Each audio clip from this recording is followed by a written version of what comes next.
12ই December এদেশের শিল্পকলার ভুবনে একটি অত্যন্ত গুরুত্ববাহী দিন। 1986 সনের 12ই ডিসেম্বরে এই দেশ তার এক সুযোগ্য মহান সন্তানকে হারিয়েছে। তিনি হলেন চারু ভুবনের রাজকুমার শিল্পী রশিদ চৌধুরী। রশিদ চৌধুরী একাধারে একজন অত্যন্ত উঁচু মাপের চারুশিল্পী ছিলেন, চারুকলার সংগঠক ছিলেন, একজন অত্যন্ত সুযোগ্য শিক্ষক ছিলেন, আর মানুষ হিসেবে ছিলেন অসাধারণ একজন ব্যক্তিত্ব। আমার বড়ই সৌভাগ্য যে আমি এইরকম একজন বিশাল মানুষের স্নেহ সান্নিধ্য পেয়েছিলাম। শিল্পী রশিদ চৌধুরী এদেশের শিল্প আন্দোলনে তার যে ভূমিকা সেটা অবিস্মরণীয়। বলা যেতে পারে না, অনেক শিল্পবোদ্ধা গণী এটা স্বীকার করেন যে এদেশের চারু এবং কারুশিল্প বিকাশে শিল্পাচার্যের পরেই যে নামটি উচ্চারিত হওয়া প্রয়োজন বা যাকে স্মরণ করা প্রয়োজন তিনি হচ্ছেন শিল্পী রশিদ চৌধুরী। দেশ বিভাগের পরে 47-এর দেশ বিভাগের পরে এদেশে প্রথম চারু শিক্ষা কেন্দ্র স্থাপিত হয় শিল্পাচার্য জয়নুল আবিদিনের নেতৃত্বে। সেটা ছিল শুধু ঢাকা কেন্দ্রিক। পরবর্তীতে রশিদ চৌধুরী চট্টগ্রামকে শিল্পকলায় সমৃদ্ধ করে গেছেন। তিনি চট্টগ্রাম বিশ্ববিদ্যালয়ের চারুকলা বিভাগের প্রবর্তক, সেই সঙ্গে চট্টগ্রামে একটি আর্ট কলেজও প্রতিষ্ঠা করে গেছেন। এটুকুই নয়, তখন ঢাকা আর্ট কলেজে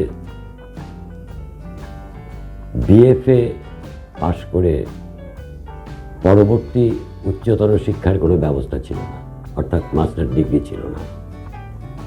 অথচ সেই সময় রশিদ চৌধুরী চট্টগ্রাম বিশ্ববিদ্যালয়ে মাস্টার ডিগ্রি চালু করে। তার চিন্তাভাবনা ছিল উচ্চশিক্ষার জন্য সবাইকে দেশের বাইরে যেতে হয়, কিন্তু সবার তো সে সামর্থ্য ছিল না। সেইটা ভেবেই তিনি নিজেই উদ্যোগ নিলেন যে এদেশেই আমরাই মাস্টার ডিগ্রি চালু করব, এবং করেছেন। এটা তার একটি বিশাল অবদান। রশিদ চৌধুরীর শিল্পকলা,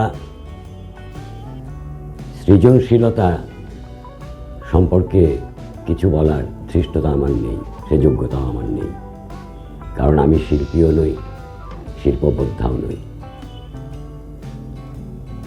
আমি শুধু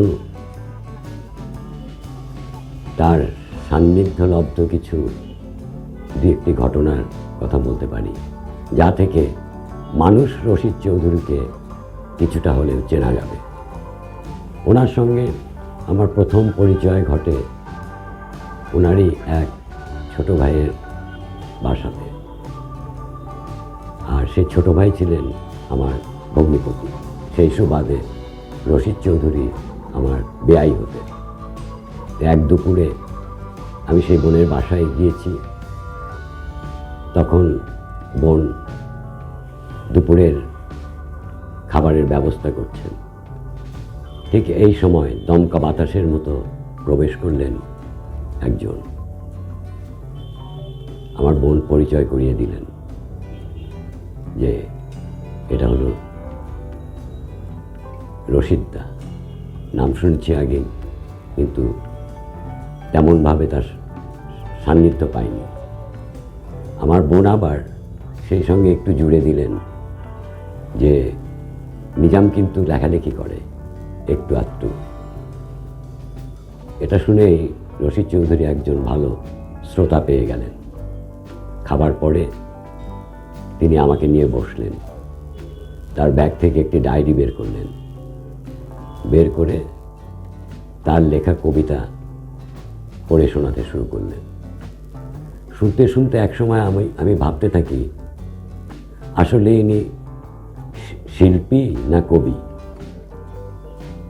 এত চমৎকার তার কবিতা, কবিতার মধ্য দিয়ে, কবিতার মধ্যে জীবনানন্দীয় একটা গন্ধ আছে।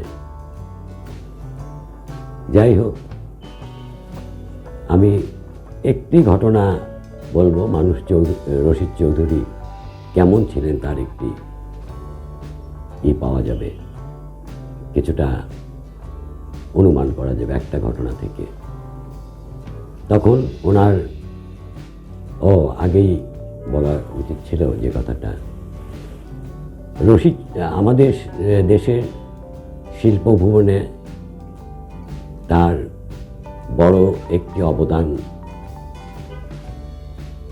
সেটা হলো এদেশের শিল্পকলা একটি নতুন মাধ্যম সংযোজন করে গেছেন, সেটার নাম ট্যাপেস্ট্রি। শোনা যায়, যতদূর জানা যায়, এই উপমহাদেশে এই শিল্প মাধ্যমে তিনিই পথিকৃৎ শিল্পী। যাই হোক, যে ঘটনাটা বলছিলাম, তখন ওনার ট্যাপেস্ট্রি স্টুডিও ছিল মিরপুর 1 নম্বরে। তো একদিন উনি বাইরে বের হবেন, তো তখন তার গাড়িটা নষ্ট ছিল। তার একটা মজার ব্যাপার, ইউরোপ থেকে অনেক অভ্যাসের মধ্যে একটা অভ্যাস তিনি নিয়ে এসেছিলেন, সেটা হলো নিজস্ব একটা গাড়ি ব্যবহার করা। লক্কর ঝক্কর মার্কা যাই হোক, দেখা যেত যে ওই গাড়ি বেশিরভাগ সময় হাসপাতালেই থাকতো। তো তখন ওনার গাড়িটাও একটা ওয়ার্কশপে ছিল। একদিন একটা স্কুটার নিয়ে তিনি বের হলেন। তারপরে দেখা গেল ওই স্কুটারওয়ালা প্রতিদিনই সকালে এসে তার বাসার সামনে বসে থাকে বেবি ট্যাক্সি নিয়ে। কয়েকদিন দেখার পর আমার মনে একটা প্রশ্ন জাগলো, ব্যাপার কি? তো আমি যে তাকে জিজ্ঞেস করলাম, ভাই আপনি প্রতিদিন দেখি এখানে বসে আছেন। তখন বললো যে ওই যে স্যার আছেন, ওনার জন্য অপেক্ষা করছি। আমি বুঝলাম যে রশিদদার জন্যই তিনি অপেক্ষা করছেন।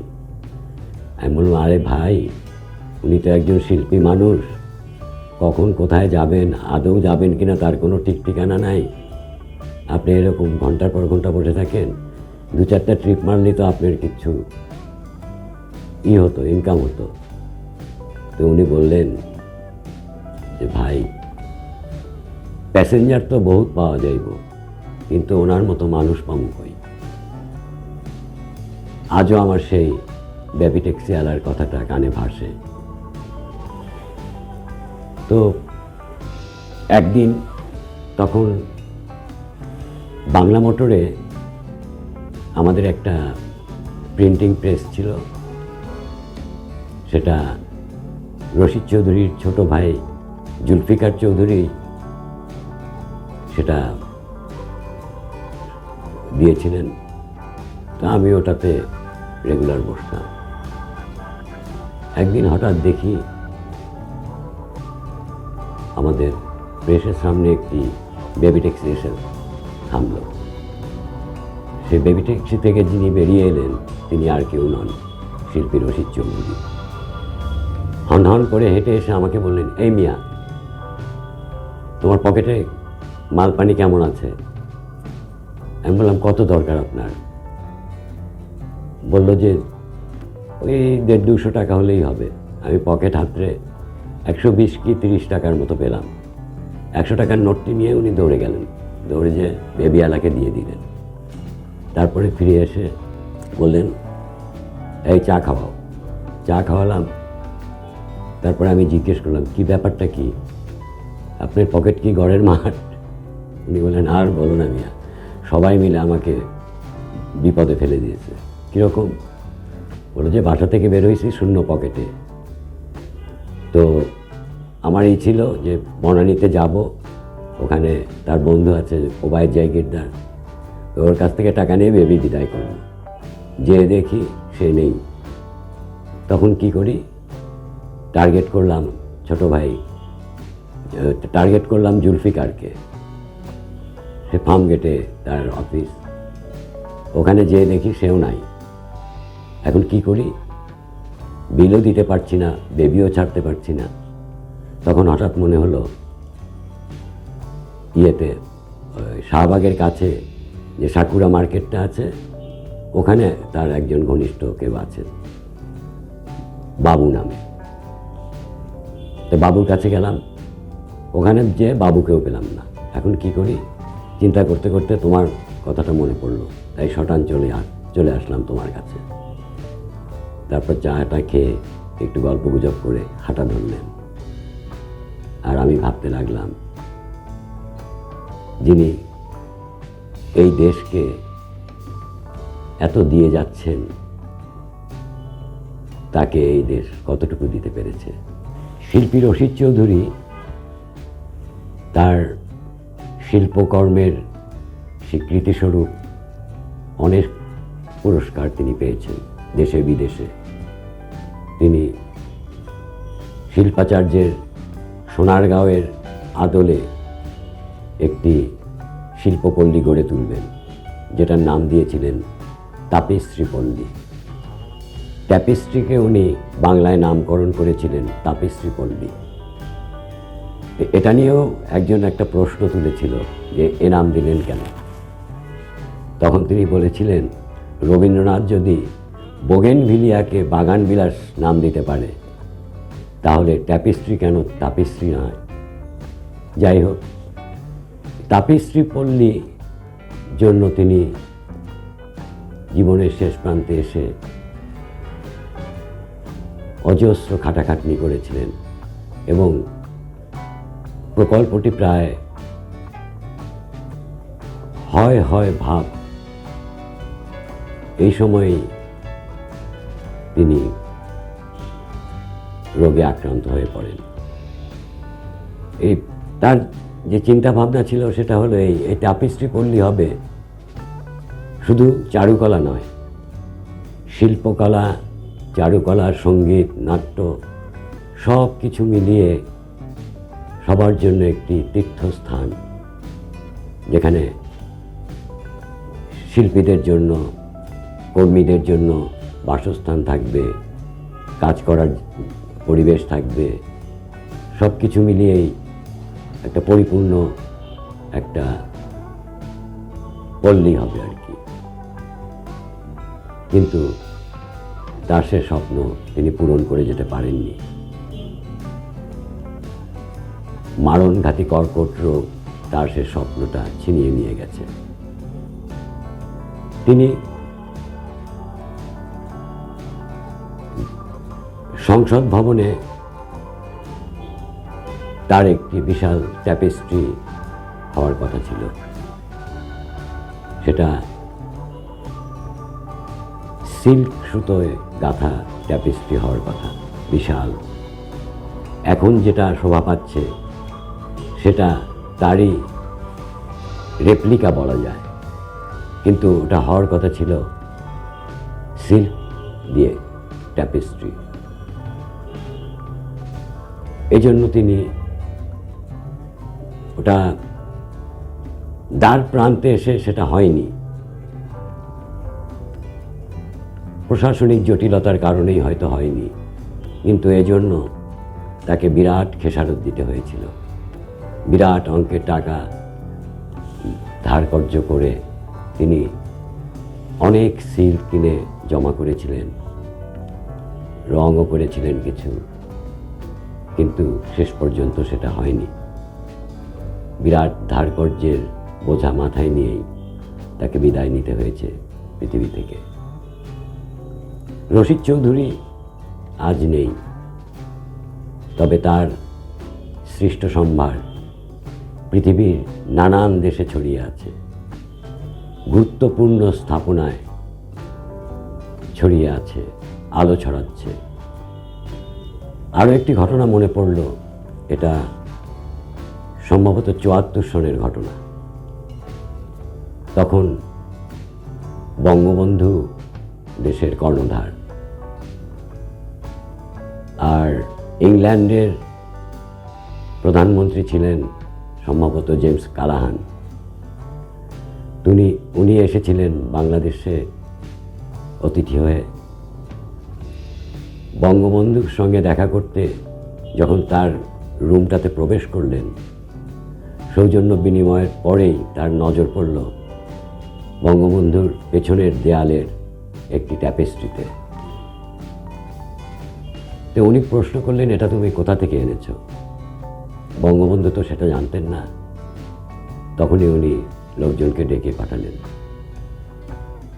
তারা ফাইলপত্র ঘেঁটে দেখল এটা আমাদেরই দেশের শিল্পী রশিদ চৌধুরীর কাজ। তখন গর্বে বঙ্গবন্ধুর বুকটা ফুলে গেল। তিনি বললেন, তো এটা তো আমাদের দেশের শিল্পীর করা। তখন কালাহান চমকে উঠলেন, তোমার দেশ শিল্প সংস্কৃতিতে এত এগিয়ে, ট্যাপিস্ট্রির মতো শিল্পী আছে।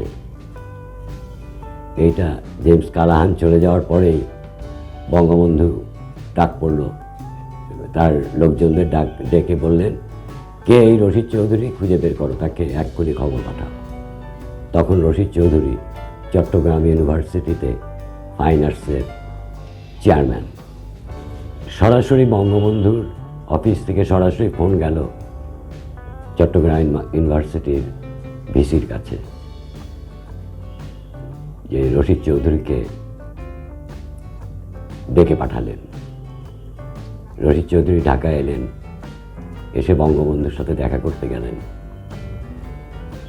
তারপর বঙ্গবন্ধু তাকে তার পরিচয় জিজ্ঞেস করার পর যখন শুনলেন তিনি খান বাহাদুর ইউসুফ হোসেন চৌধুরীর সন্তান, তখন তিনি রশিদ চৌধুরীকে জাপটে ধরে বললেন, তুই ইউসুফ চাচার ছেলে, তুই এত বড় শিল্পী হয়েছিস যে ব্রিটিশ প্রধানমন্ত্রী তোর কাজের গুণগান করে গেল, তুই আমার গণভবন সাজিয়ে দিবি। তার কথা মতো রশিদ চৌধুরী সেখানে কাজ শুরু করেছিলেন। সম্পূর্ণ দেশীয় সরঞ্জাম দিয়ে গণভবন সাজিয়েছিলেন, কিন্তু কাজটি তিনি সম্পূর্ণ করতে পারেননি।